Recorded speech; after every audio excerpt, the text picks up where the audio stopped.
Nabibisit ka na ba sa motor mong madumi or sa motor mong maraming kalawang sa tambotso at saka sa disc plate ng motor mo at sa ibang parts?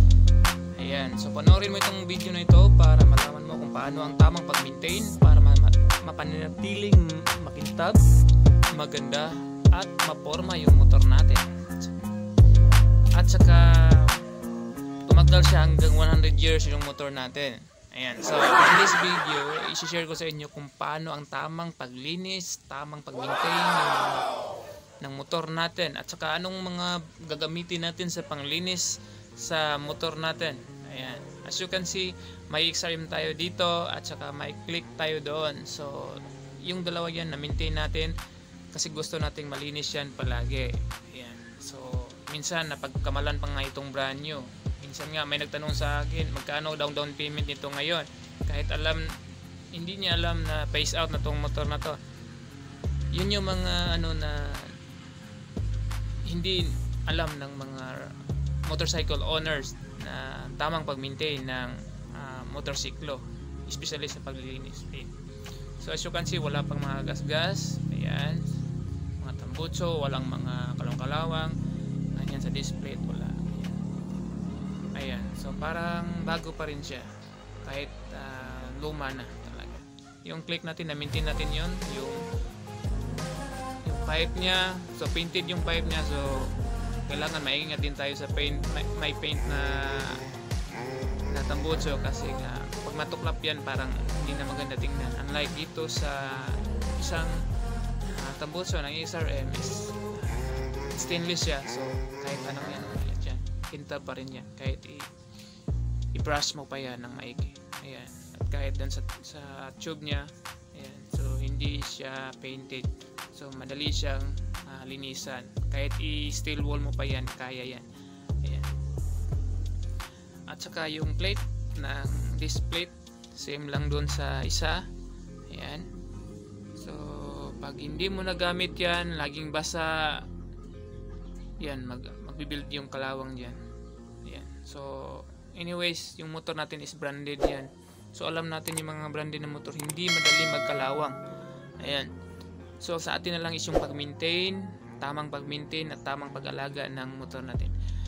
Sa video ito, i-share ko sa inyo kung ano yung mga gagamitin natin pang linis. Ayan, so as you can see, may steel wool kung necessary. Ayan, so toothbrush hindi to nawawala talaga. Yung mga hard to reach area kailangan natin gamitin ito. So hindi to makukuha ng brush na malaki, kaya ito yung gagamitin natin sa mga hard to reach area. Yung pampunas na malambot, hindi magaspang, ito yung gagamitin natin. Ayan, huwag kayong gumamit ng mga pampunas na magaspang kasi yan yung magkukos na kagagasgas yung mga cover natin na makikintab like yan.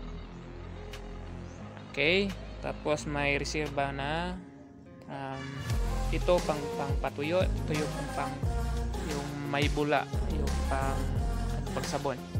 Ayan, at saka dapat kung maaari hindi kayo gagamit ng mga power wash kasi nga aside sa nandyan siya sa manual ng motor natin na iwasan yung mga power wash kasi yan yung magkukos ng mga kasira ng wirings natin, grounded at saka iba pa.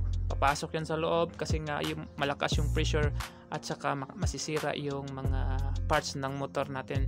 Isa pa dyan, matutuklap yung mga sticker natin na nilagay, di ba?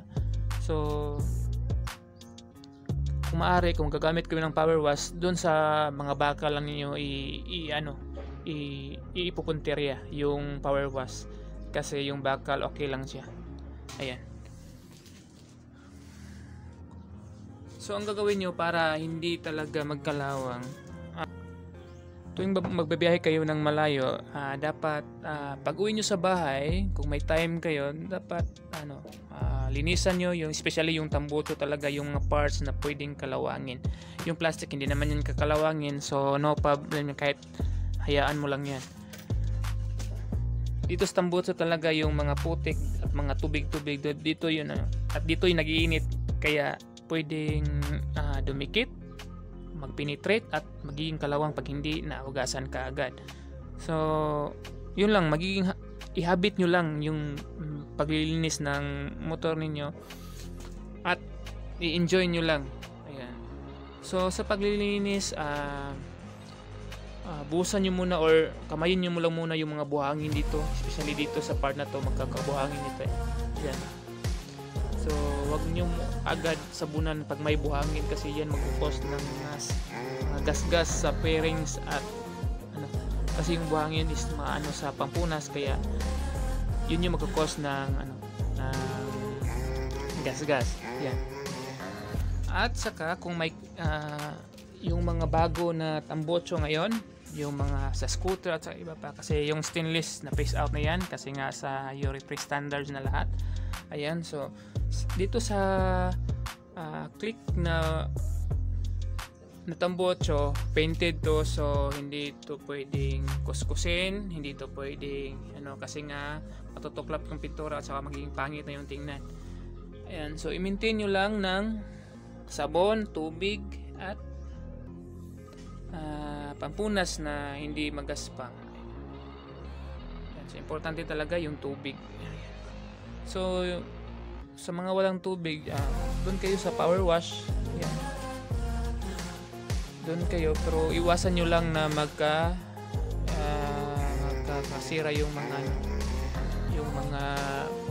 parts ng motor natin dahil sa power wash. Yun lang yung talagang iiwasan natin talaga.